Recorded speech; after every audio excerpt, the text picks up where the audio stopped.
Halo semuanya, berjumpa lagi di channel Postibisa. Kita bahas soal TKA Fisika SMA. Kita mulai dari nomor 1. Yang kita tanya apa?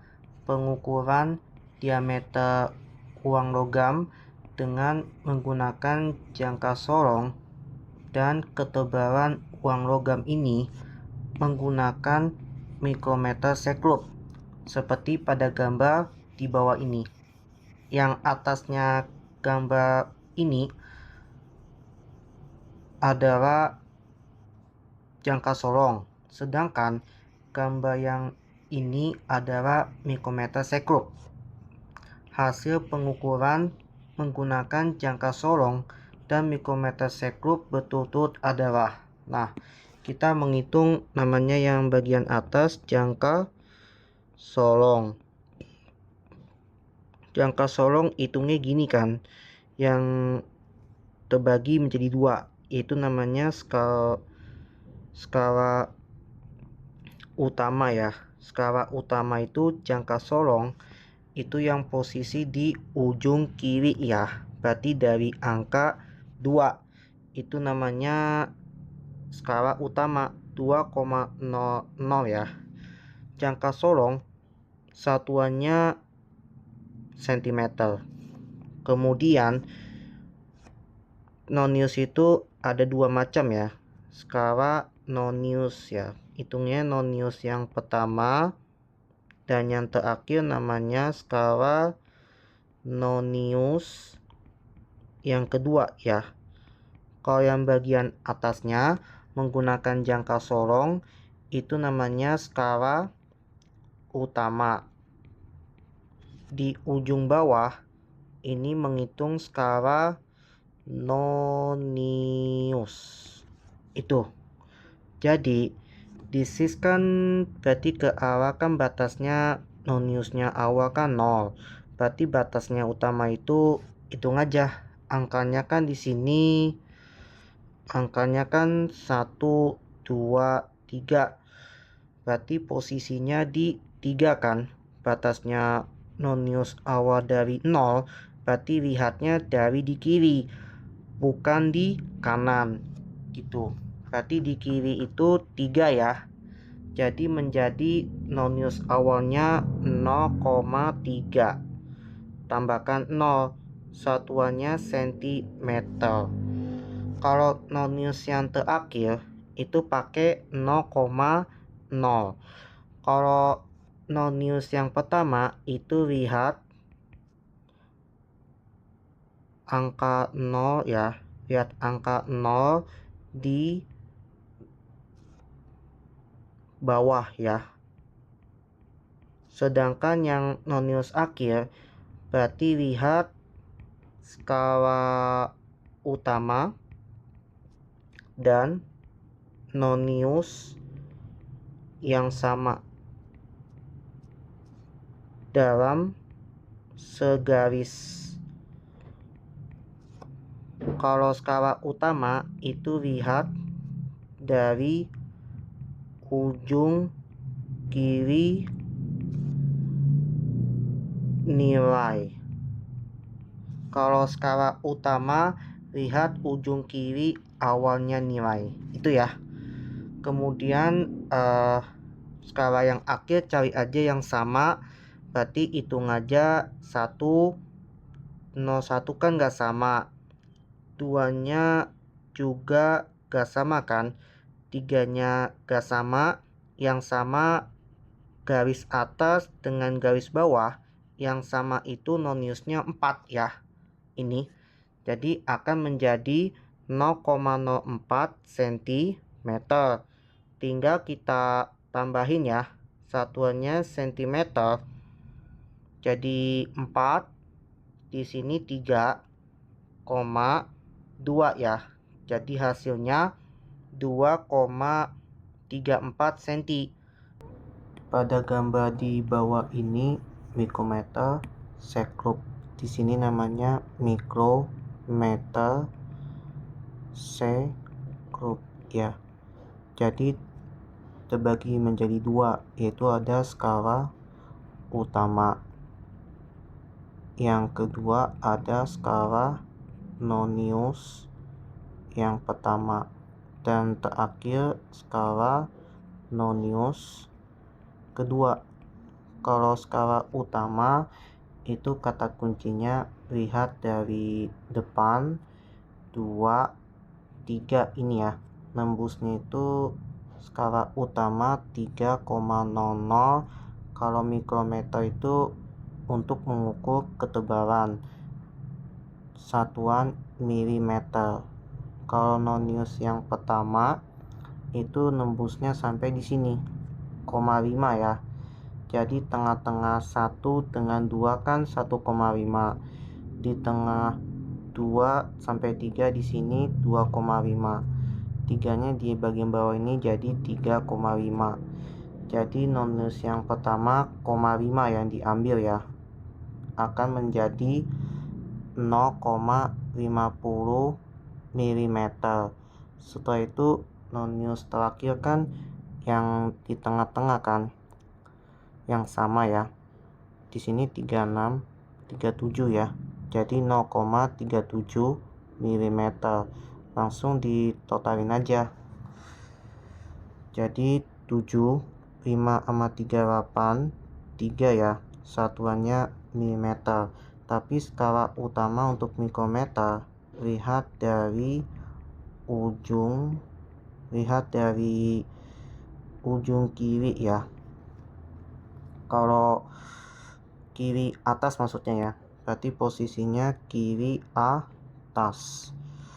Kemudian kalau Nonius pertama itu berarti lihat dari ujung kiri bawah ya, yang bawah. Kalau Nonius yang terakhir berarti lihat dari ujung kanan di tengah, itu namanya Nonius kedua ya. Kalau yang seperti ini itu namanya skala Nonius yang kedua. Kalau yang di atas itu namanya skala utama, dan yang di bawah itu yang bagian skala Nonius yang pertama gitu. Oleh karena itu jawabannya yang E ya, yaitu 2,34 cm dan 3,87 mm. Baik, kita lanjut ke nomor 2, pengamatan tetesan oli mobil yang melaju pada jalan lurus dilukiskan seperti pada gambar di bawah, yang menunjukkan mobil sedang bergerak dengan percepatan tetap. Jadi kalau misalkan dengan kata percepatan tetap, di sini harus memiliki kecepatan berubah. Itu dia termasuk bagian dari GLBB ya.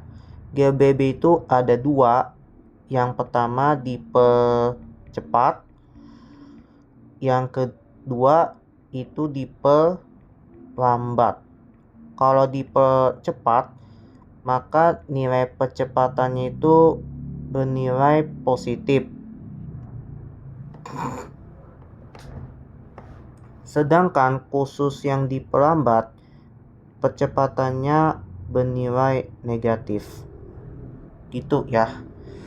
Kemudian kalau nomor 1 yang di sini kan dia jaraknya sama kan, disebutnya GLB. GLB itu artinya apa? Gerak lurus beraturan. Kalau gerak lurus beraturan memiliki kecepatan yang tetap, sedangkan GLB itu tidak memiliki percepatan. Itu maksud saya. Kemudian yang kedua kan yang titiknya mendekat dipercepat, yang menjauh diperlambat. Kata kuncinya dari cepat ke lambat. Itu artinya GLB B. Jadi kalau dipercepat berarti titik dekat, sedangkan yang diperlambat itu titik jauh. Kemudian yang ketiga itu awalnya itu kan diperlambat menjadi dipercepat gitu.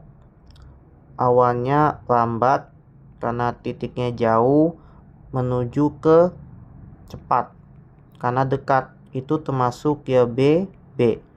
Kalau dekat berarti dia membutuhkan dipercepat, sedangkan yang ini tipe lambat ya.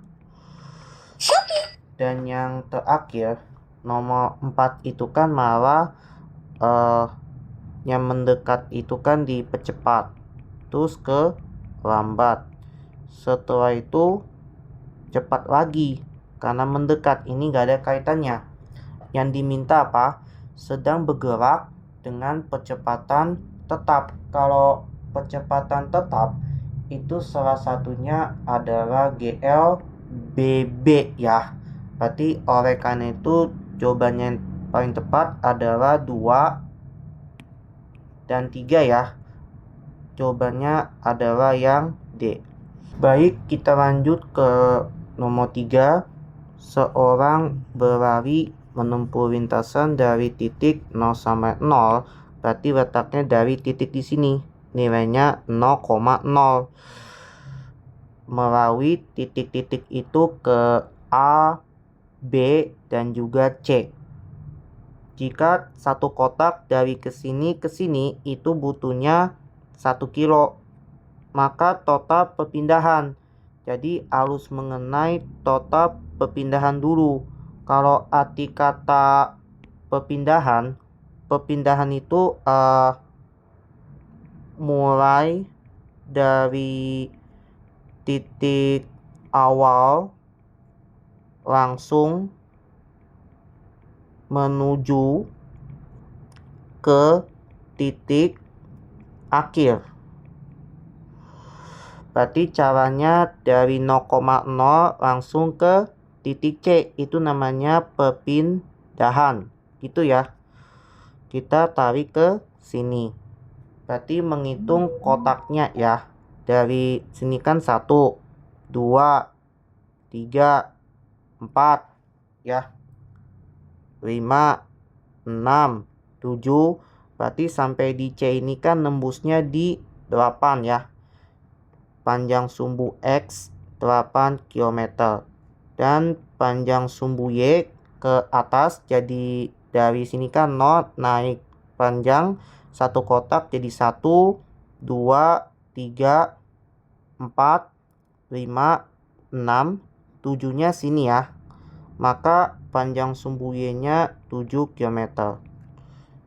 Berarti langsung aja pakai bentuknya kan dia segitiga siku-siku ya. Dari titik awal ke akhir kan titik C nya menembus sampai di sini. Sumbu X kan horizontal, sedangkan sumbu Y vertikal.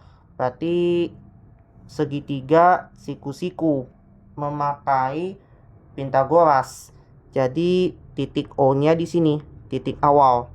Yang kita cari panjangnya dari O ke C sama dengan akar sumbu X nya 8 kuadrat tambah sumbu Y 7 kuadrat. Dari O ke C sama dengan akar 8 kuadrat 64 ditambah 7 kuadrat 49. Dari O ke C itu akar 113 ya.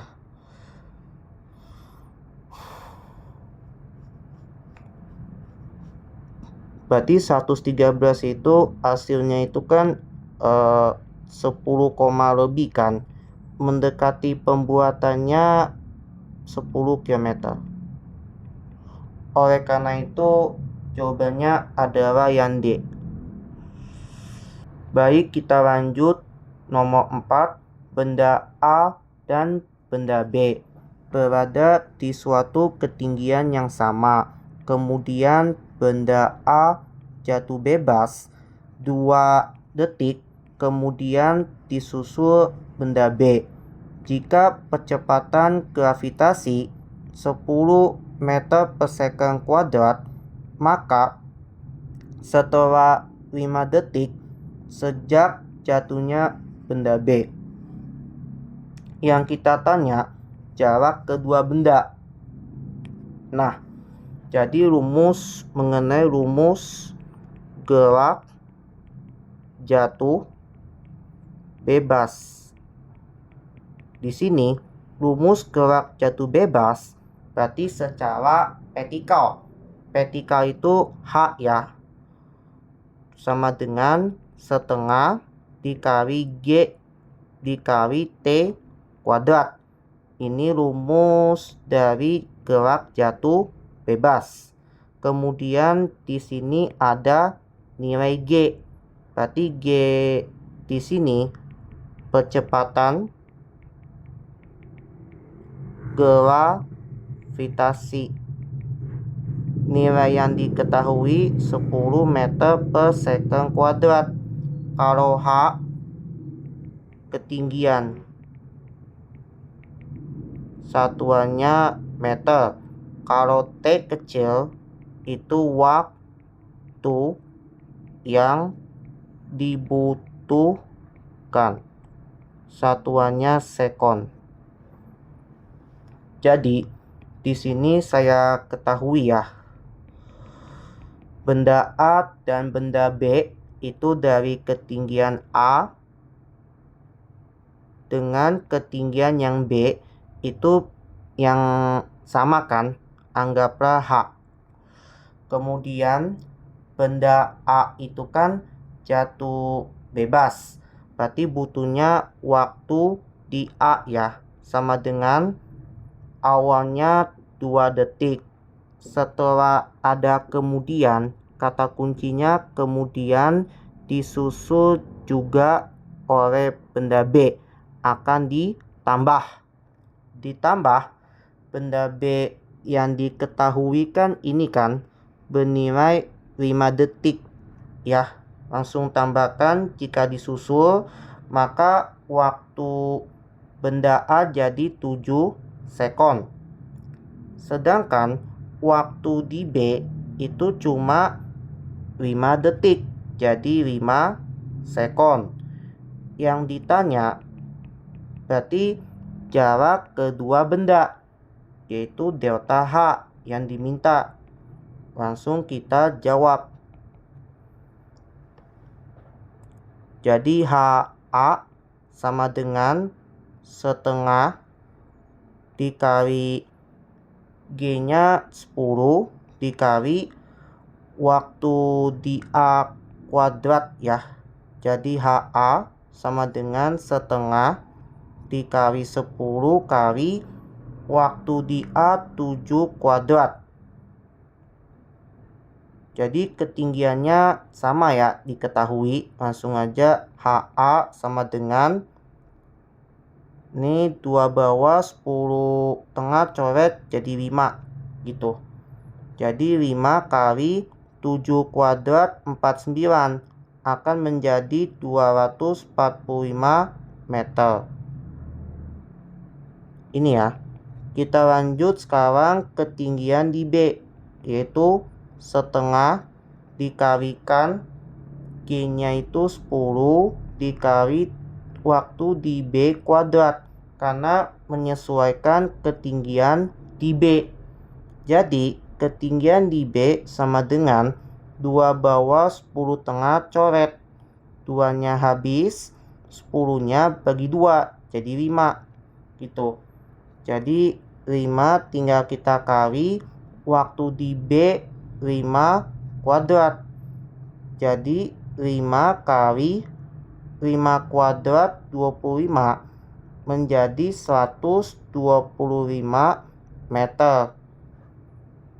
Yang diminta jarak kedua antara dari 125 hingga 245.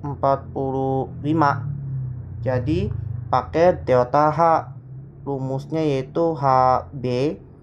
Kalau delta ini kan selisih dikurang delta A kan, di antara, sama dengan HB itu kan dapatnya ternyata HA dulu kan lebih gede, yang B-nya yang lebih kecil kan gitu.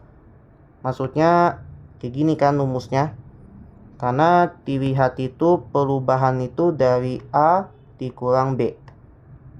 HA-nya kan 245 dikurang 125 akan menjadi di antara 125 hingga 245 akan menjadi 120 meter. Oleh karena itu, jawabannya adalah yang C. Baik, kita lanjut nomor 5. Pada suatu tendangan bebas dalam permainan sepak bola, lintasan bola mencapai titik tertinggi 45 meter di atas tanah. Berapa lama harus ditunggu sejak bola ditendang sampai tiba kembali ke tanah? Nah, diketahui kan dengan kata titik tertinggi, dinyatakan besarannya H max. Diketahui H max itu bernilai 45 meter. Jadi masukin rumusnya H max, ketinggian maksimum atau titik tertinggi. Rumusnya V0 kuadrat dikali sin kuadrat theta dibagi 2G. Gravitasinya ini, G ini 10 meter per second kuadrat. Jadi tetanya anggaplah tidak diketahui ya. Tetanya kan tidak diketahui. Tidak diketahui anggaplah sebesar 90 derajat.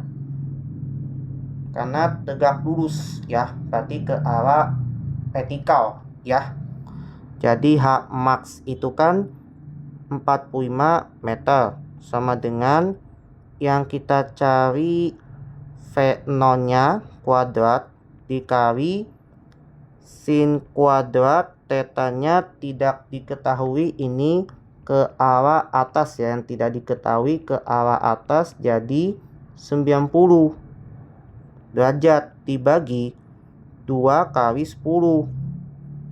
Jadi 45 meter. Posisinya kan di sini di tengah kiri, ke kanan bawah ya. Ini kali silang. Jadi langsung kalikan 20. G-nya itu meter per second kuadrat, sama dengan V0 kuadrat ya. Jadi dalam bentuk sin 90 nilainya 1. Kalau 1 kuadrat tetap ya segini. Langsung aja untuk 45 kali 20. Jadi 900 meter kali meter tengah atas meter kuadrat per second kuadrat, sama dengan V0 kuadrat. Maka kecepatan awal yang dibutuhkan sebesar dari 900 itu akar itu 30 meter per second. Kemudian yang diminta apa? Kalau dalam kata lama itu waktu, supaya kembali ke tanah ya. Jadi rumusnya waktu X terjauh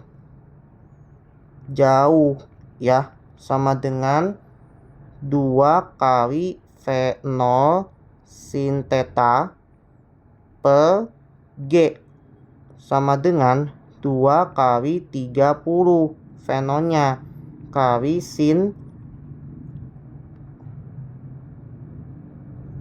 Sin theta itu kan tetanya 90 itu kan 1 dibagi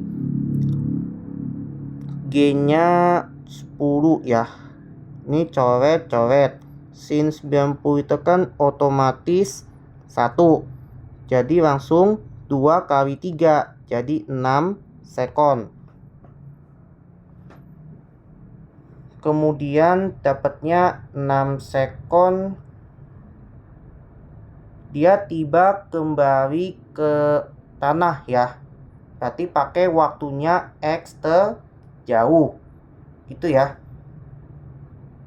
Oleh karena itu jawabannya adalah yang C. Baik, kita lanjut nomor 6. Tentang percepatan sentripetal dapat dinyatakan selalu dimiliki oleh benda yang bergerak berputar. Besarnya selalu tetap, namun arahnya selalu berubah-ubah. Besarnya bergantung pada kecepatan tangensial benda yang berputar. Yang keempat, besarnya sebanding dengan jari-jari orbit benda yang berputar. Pernyataan yang benar, yang diminta yang benar. Jadi yang terkait adalah salah satunya percepatan tangensial ya. Percepatan tangensial dapat disimbolkan menjadi percepatan A. Tangensial sebenarnya sentripetal ya ini. Kalau sentripetal itu dia S ya. Jadi rumusnya terkait percepatan sentripetal AS ya. Rumusnya gaya sentripetal berhubungan sama dengan M itu massa dikali percepatan sentripetal. Kemudian ada lagi berkaitan kecepatan sudut dan kecepatan linear. Omega ya, pasti berhubungan ya. Maka percepatan sentripetal sama dengan kecepatan sudut kuadrat dikali R-nya itu jari-jari atau radius. Dan terakhir kecepatan linear V. Rumusnya pasti percepatan sentripetal sama dengan V-nya pembilang kuadrat, radiusnya di bawahnya penyebut gitu. Jadi di pertanyaan nomor 4, apakah sebanding jari-jari orbit? Ini jawabnya ini belum tentu. Karena kecepatan sudut sama linear itu pasti beda. Karena kecepatan V itu kan dia kecepatan linear. Satuannya menjadi biasa mph. Kalau omega itu kecepatan sudut. Maka satuannya radian atau rad per sekon. Berarti yang 4 belum tentu ya. Kemudian yang pertama, selalu dimiliki oleh benda yang bergerak berputar. Apakah selalu dimiliki ya oleh benda yang bergerak? Ini belum tentu juga. Kemudian yang kedua, apakah besarnya itu konstan? Konstan itu artinya tetap ya. Namun arahnya itu kan berubah-ubah karena dia sifatnya melingkar ya. Besarannya tetap tapi arahnya bisa berubah karena dia melingkar. Ini betul. Pertanyaan yang ketiga, di sini besarnya bergantung pada kecepatan tangensial. Ini juga oke. Karena rumus V ini kan kecepatan Berarti pertanyaan yang benar itu hanya 2 dan 3. Oleh karena itu jawabannya adalah yang C. Baik, kita lanjut nomor 7. Perhatikan grafik dari kecepatan dengan waktu berikut di bawah. Sebuah truk melewati jalanan licin selama 20 detik.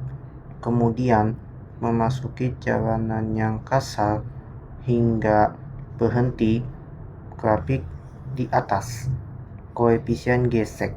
Kalau arti dari kata koefisien gesek dilambangkan sebagai besaran mu. Jadi langkah pertama yang kita cari kecepatan. Waktunya dari posisi 0 sampai 10 sekon. Maka kecepatannya itu dari akhirnya tetap ya. Kecepatannya tetap 10 dikurang 10. Maka hasilnya 0. Berikutnya yang waktu ya. Waktu itu dari 10 sekon hingga 20 sekon. Yang kita butuh kecepatan. Rumusnya itu kan dari yang akhir kan 30 dikurang yang bawahnya 10. Jadi 20 meter per sekon. Sedangkan waktu yang di akhir ya, ini yang ketiga, kedua ini yang pertama. Jadi yang ketiga dari 20 ya, sekon sampai 40 sekon. Yang diminta kecepatan di sini kan berarti dari akhirnya posisinya 0 karena dia melambat ya. 0 dikurang 30, hasilnya min 30 meter per sekon. Habis itu langkah kedua kita mencari percepatan acceleration A sama dengan kecepatan dibagi waktu sama dengan kecepatan terjadi gesekan. Mengalami gesekan itu dia pelambatannya, dia kecepatannya turun. Mengalami perlambatan. Kalau perlambatan menjadi gesekan itu. Jadi nilainya V-nya kan min 30 meter per sekon dibagi waktunya itu 20 ya yang diketahui sekon. Jadi tetap min ya 1,5 meter per sekon kuadrat. Kemudian nilai negatif itu menunjukkan sebagai percepatan lambat. Kalau lambat dia mengalami gesekan. Jadi langkah ketiga yang kita cari rumusnya jumlah sigma F dari vertikal sumbu Y itu posisinya diam sama dengan 0. Kalau vertikal, kalau dia naik ya, naik itu kan gaya normal. Baloknya katakan di tengah ya, di sini ditempatkan horizontal. Normal itu yang tegak lurus dari bawah. Dia naik kan, berarti plus. Kemudian W itu dari tengah ke bawah, itu berat beban. Kalau ke bawah dikurang W sama dengan 0, maka N nya itu gaya normal ya. Kalau N itu sebagai penanda gaya normal. Kalau W itu artinya berat beban. Jadi sama dengan min W kan di ruas kiri, pindah ke kanan jadi W nya plus. Jadi W itu berat beban massa kali gravitasi. Setelah itu kita cari total gaya sumbu X. Rumusnya adalah massa dikali A. A itu adalah percepatan.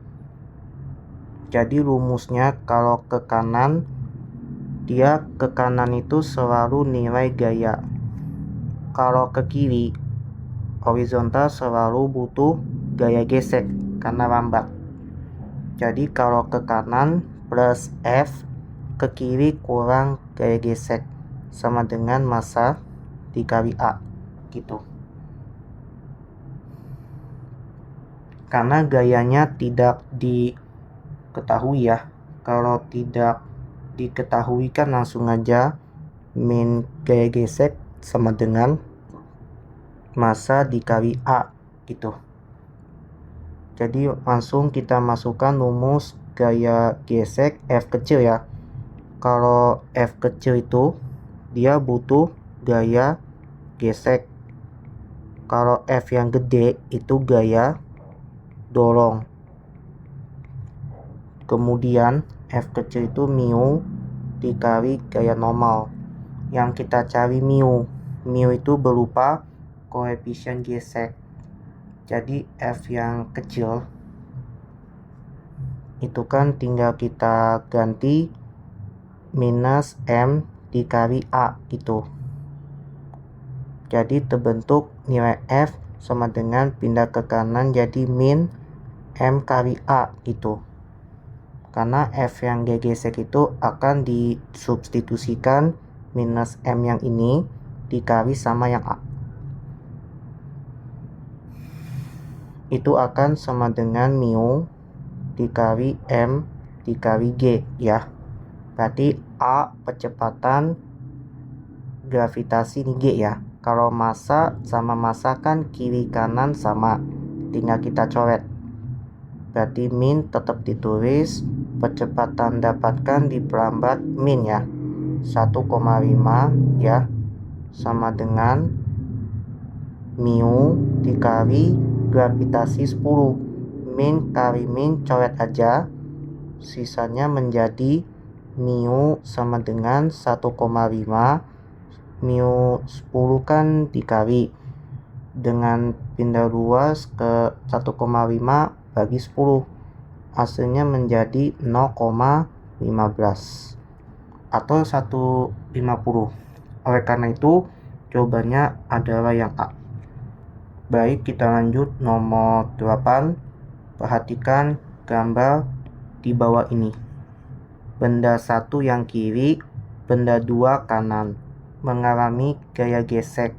Gaya gesek itu berarti posisinya selalu di kiri kan. Itu F kecil ya, gaya gesek F1. Kalau ke kiri ya, dia mengalami F kecil 2. Besar tegangan tali yang diminta. Tegangan tali T besar ya, antara kedua benda. Kedua benda itu akan ditegangin benda pertama dengan ke arah kanan, yang kedua ke arah kiri gitu. Itu sebagai dikatakan tegangan tali. Pertama-tama saya ketahui ya, nilai gaya ini, gaya dorong, dia naik vertikal ke atas, kanan atas 50 Newton, punya sudut kemiringan theta 53 derajat. Jadi massa pertama 10 kilo itu setara massa yang kedua. Gaya gesek yang pertama itu diketahui 20 Newton. Gaya gesek kedua 5 Newton. Yang diminta adalah tegangan tali T besarnya berapa. Langsung kita jawab. Langkah yang pertama, kita cari gayanya, berarti posisinya ke arah kanan, berarti gaya dorong. Gaya dorong ini kan dia punya kemiringan. Dia akan menjadi kalau ke arah kanan dari F dikali, berarti posisinya kan dia dekat dengan sudut. Posisinya dia horizontal sudutnya. Berarti dia mendekati cos theta ya, tetanya ini 53. Jadi langsung kita masukkan F-nya kan berarti ke arah kanan, F-nya sumbu horizontal yaitu X. Jadi Fx sama dengan F dikali cos theta sama dengan F-nya itu 50 Newton dikali cos sudutnya 53 derajat sama dengan 50 Newton dikali untuk cos 53 nilainya itu 0,6 diketahui yang di sini sama dengan 50 kali 0,6 jadi 30 Newton. Kemudian langkah kedua kita mencari gaya gesek F kecil total. Gaya gesek total itu F yang pertama itu sama-sama ke kiri ya, F kecil 1, F kecil 2, benda duanya di ujung kanan, berarti gaya geseknya ke arah ke kiri ya, F2 nya, F1 dia searah ke kiri kan, berarti akan ditambah gaya gesek kedua sama dengan gaya gesek pertama kan 20 Newton ditambah gaya gesek kedua 5 Newton, hasilnya 25 Newton. Habis itu langkah ketiga yang kita cari gaya total ya, berarti gaya total. Gaya total itu berarti ke arah kanan itu F-nya di sumbu X terus dikurangin sama gaya gesek totalnya ini F1 tambah F2 yang didapat, jadi kurang gaya gesek total sama dengan F-nya sumbu X 30 Newton dikurang gaya gesek total 25 Newton jadi 5 Newton. Setelah itu langkah keempat kita mencari percepatan yaitu A sama dengan rumusnya itu kan F total sama aja sigma kan, lebih enaknya dibagi sama massa total ya, sama dengan gaya total dapatnya itu 5 Newton dibagi massa total itu dihitungkan M1 dengan M2 digabungin tambah aja ya, M1 tambah M2 sama dengan 5 Newton per massa pertama 10 kg ditambah 10 kg gitu sama dengan 5 Newton dibagi 10 tambah 10 kan 20 kg, jadi coret aja 5 jadi 1 bawah 24, 1/4 itu desimal 0,25 percepatannya meter per second kuadrat. Langkah kelima kita cari tegangan tali ya, tegangan tali itu kan pakai yang khususnya benda satu, berarti kalau ke arah kanan ini pakainya kita coba khusus yang benda satu. Tujuannya kita mencari tegangan tali yang ini ya, maka kalau T-nya ke arah kanan ya positif, langsung kita kurang, kalau kurang itu ke arah ke kiri itu gaya gesek pertama ya, sama dengan berarti rumusnya pakai yang gaya pertama kan, ini dari totalnya gaya pertama kan, total gaya pertama rumusnya massa khususnya yang pertama ya dikali sama percepatan total, begitu ya rumusnya yang ini ya maksudnya kan, yang ini. Jadi M1 kali A kan, tegangan talinya gak tahu dikurang gaya gesek pertama 20 Newton sama dengan massa pertama 10 kg kali percepatan 0,25 meter per second kuadrat, jadi T kurang 20 Newton sama dengan 10 kali 0,25 jadi 0,25 kan jadi 2,5 kan Newton. Jadi tegangan tarinya ketemu. Jadi 2,5, 20-nya kiri min, ke kanan plus 20 Newton. Hasilnya 25,5 Newton. Dapat tegangan tari. Khususnya kita masuk benda yang kedua. Pakai benda kedua nih. Rumusnya total sigma F2 sama dengan M2 kali A. F2 itu kalau ke arah, kata kuncinya ke arah kanan, itu berarti F-nya sumbu X-nya plus. Tinggal kita kurang ke kiri. Ke kiri itu mengalami tegangan tarik ya. Ke kiri sama dengan M2 kali A. Fx-nya dapatnya 30 Newton dikurangin T sama dengan massa keduanya itu 10 kan, 10 kg. Percepatannya juga 0,25 meter per second kuadrat gitu. Sebenarnya dikurang lagi nih, ini kurang lepas ya. Sebenarnya Fx-nya ke kanan plus tegangan tarik ke kiri kurang lagi G gesek kedua. Berarti dia beda lagi. Berarti G geseknya ke kiri kan. Gaya gesek yang kedua ya. Berarti ke kiri juga. Kalau ke kiri nilainya min juga ya. Yang kanan dia sendiri, hanya Fx-nya. Maka Fx-nya kan 30 ya.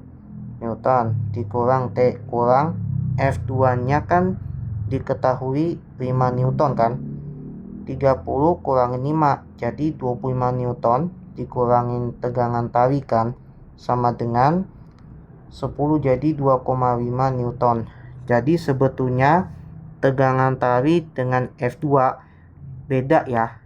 Tegangan tarik dengan F2 gesek kedua itu dia tidak sama ya. Jadi caranya saya kasih lengkap ya. Kalau tegangan tarik kan ini ke arah ke kiri kan. Kemudian arah gaya gesek kedua bikin baru lagi F2 kayak gitu karena kiri juga. Maka tegangan tarik dengan gesek kedua tidak sama.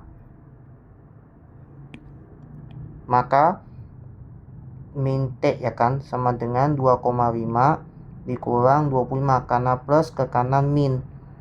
Jadi min T sama dengan ini tutup kurung Newton. Jadi min 22,5 Newton. Min sama min kan coret. Tegangan tarik sama 22,5 Newton. Sama nih. Pakai cara khusus benda pertama dan benda kedua.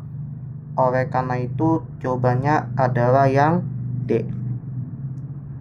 Itu saja pembahasan soal TKA Fisika SMA dari nomor 1 sampai nomor 8. Dan untuk selanjutnya dari nomor 9 sampai seterusnya di next video. Kurang lebih mohon maaf. Sekian, terima kasih.